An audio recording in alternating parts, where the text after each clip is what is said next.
জুলাইয়ের চেতনা বিক্রি করে গণ অভ্যুত্থানের সামনের সারির জুলাইয়ের নেতারা আইন বিরোধী অনেক কাজেই জড়িত হয়ে পড়ছে, এটা কিন্তু বাংলাদেশে দিন দিন বের হয়ে আসছে। ইতিমধ্যে আপনারা সবাই জেনে গেছেন যে গুলশানে যে চাঁদাবাজির ঘটনায় সরাসরিভাবে কারা জড়িত। গুলশানের সাবেক এমপির বাসায় যে চাঁদাবাজির ঘটনায় সমন্বয়করা অ্যারেস্ট হয়েছিল, সেই সমন্বয়কদের 10 দিন করে রিমান্ড আবেদন মঞ্জুর করেছিল আদালত। অথচ এর থেকে অনেক বড় বড় চাঁদাবাজির ঘটনা ঘটলেও 10 দিনের রিমান্ড আবেদন করা হয় না এবং রিমান্ড মঞ্জুরও হয় না। কিন্তু গুলশানের সেই চাঁদাবাজের ঘটনায় যারা সমন্বয়ক অ্যারেস্ট হয়েছিল তাদের প্রত্যেককেই 10 দিনের করে রিমান্ড মঞ্জুর করা হয়েছিল। তখনই বোঝা গিয়েছিল এটার পিছনে রয়েছে বড় একটি ইতিহাস, যা ধামাচাপা দেওয়ার জন্যই সামনের সারি থেকে যারা অ্যারেস্ট হয়েছে তাদেরকে শো করে পিছনে মুখোশধারী জুলাইয়ের চেতনা বিক্রি করা সন্ত্রাসীরা ধামাচাপার মধ্যে পড়ে যাবে। ইতিমধ্যে আপনারা সবাই জানেন যে গতকালকে এই চাঁদাবাজির ঘটনাকে কেন্দ্র করে জানে আলম অপুর একটি 30 মিনিটের ভিডিও সামাজিক যোগাযোগ মাধ্যমে ছড়িয়ে পড়ে, যেখানে স্পষ্ট আকারে সেই ছেলেটা দোষী সাব্যস্ত করেছে আসিফ মাহমুদ সজীব ভুইয়াকে, যে হোটেল ওয়েস্টার্নের পাশে একটি বাইকে করে ভোর 5টার দিকে হেলমেট পরা অবস্থায় সে ছেলেটির সাথে দেখা করে। সামনের সারি থেকে নেতৃত্ব দেওয়া জুলাইয়ের যোদ্ধারা বিভিন্ন চাঁদাবাজির বিভিন্ন জায়গায় জড়িত হয়ে পড়ছে, অথচ এই চাঁদাবাজির ঘটনায় এক লাগাতারে দোষ দেওয়া হয় শুধু বিএনপিকে।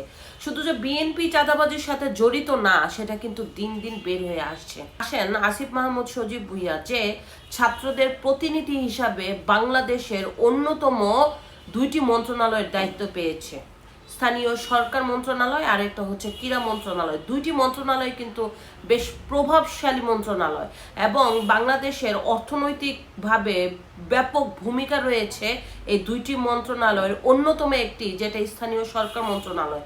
বাংলাদেশের বিভিন্ন রাস্তাঘাট তৈরিতে এই মন্ত্রণালয় ব্যাপক ভূমিকা রাখে। এত বড় একটি মন্ত্রণালয়ের দায়িত্ব দেওয়া হয়েছে ছাত্রদের প্রতিনিধি থেকে আসা আসিফ মাহমুদ সজীব ভুইয়াকে, যার বিরুদ্ধে রয়েছে নানান ধরনের অভিযোগ, যার পিতার বিরুদ্ধে রয়েছে নানান ধরনের অভিযোগ। ইতিমধ্যে বাংলাদেশে সবারই জানা হয়ে গেছে যে আসিফ মাহমুদ সজীব ভুইয়ার বাবার বিরুদ্ধে তার এলাকায় কত ধরনের অভিযোগ আছে। যদিও কোনো সরকার না থাকা অবস্থায়ও তার বাবা ব্যাপকভাবে ক্ষমতার অপব্যবহার করছে তাদের এলাকায়। ঠিকাদারির লাইসেন্স, ঘুষ বাণিজ্য, কমিশন বাণিজ্য শুরু করে এমন কোনো বাণিজ্য নাই তার বাবা ওইখানকার করে না, এবং ঠিকাদারির লাইসেন্সও করেছে তার বাবা। এটা নাকি এই উপদেষ্টা মানে আসিফ উপদেষ্টা জানে না। এটা হাস্যকর বিষয়। শুধু তাই নয়, 3জন ট্রিপল যে মার্ডার হলো, এই মার্ডার যারা করেছে তাদেরকেও আশ্রয় দিয়েছে এই আসিফের বাবা। যদিও আসিফ এই কথাগুলি অস্বীকার করেছে, অস্বীকার করার কোনো সুযোগ নেই। আস্তে আস্তে নব্য স্বৈরাচারদের একটু একটু করে তাদের ষড়যন্ত্র সামনের দিকে চলে আসছে। এই আসিফ মাহমুদকে এত বড় 2টা মন্ত্রণালয়ের দায়িত্ব দেওয়া হয়েছে শুধুমাত্র আসিফ ছাত্রদের প্রতিনিধি করে সামনে একটি এনসিপি নামক যেই দলটিতে যারা প্রত্যক্ষ এবং পরোক্ষভাবে তারা সহযোগিতা করতে পারে, এর জন্য ইউনূস সরকার এই ছাত্রদেরকে এত বড় বড় উপদেষ্টার দায়িত্ব দিয়ে বসে আছে। কেন বাংলাদেশে কি আরো কোনো অভিজ্ঞ লোক ছিল না? অথচ এই ছেলেদেরকে এত বড় মন্ত্রণালয় দিয়ে বাংলাদেশের আজকে 12টা বাজায় দিছে। শুধুমাত্র যে তারা ঘুষ বাণিজ্য, কমিশন বাণিজ্য, নিয়োগ বাণিজ্য করছে তা না, তারা বিভিন্ন ধরনের চাঁদাবাজের লুটতরাজে জড়িয়ে পড়ছে। আওয়ামী লীগের যেসব নেতারা এখন তুই দেশ থেকে পালিয়ে যেতে পারেনি, তাদেরকে ধরে ধরে তাদের কাছ থেকে চাঁদাবাজি বাণিজ্য করছে এই সমন্বয়করা।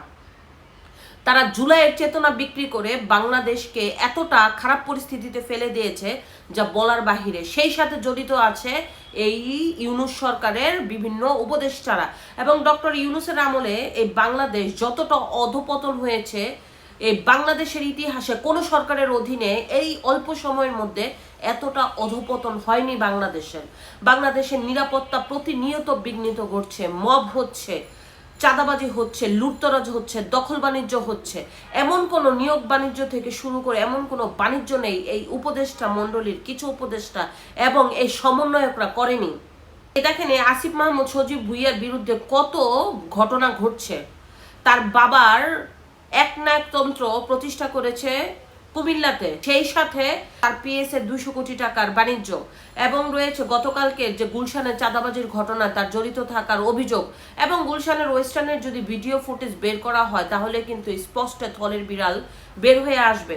শুধু তাই না, এই আসিফ মাহমুদ সজীব ভুঁইয়া ক্ষমতা থাকাকালীন ঘোষণা দিয়েছে সে এমপি ইলেকশন করবে, অথচ সে ঘোষণা দেওয়া সত্ত্বেও ডক্টর ইউনূস তার বিরুদ্ধে কোনো রকম আইনগত ব্যবস্থা নেয়নি।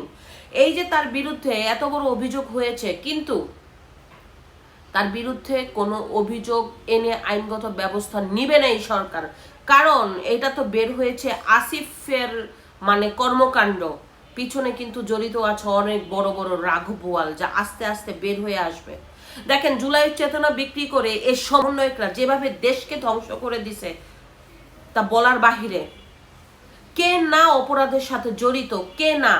আর দেখে এই ভিডিওর মধ্যে স্পষ্ট এই যে জানে আলম অপু বলেছে যারা 50,000 টাকার হুন্ডায় চলতে পারতো না এরা এখন লক্ষ লক্ষ টাকার হুন্ডায় চড়ে।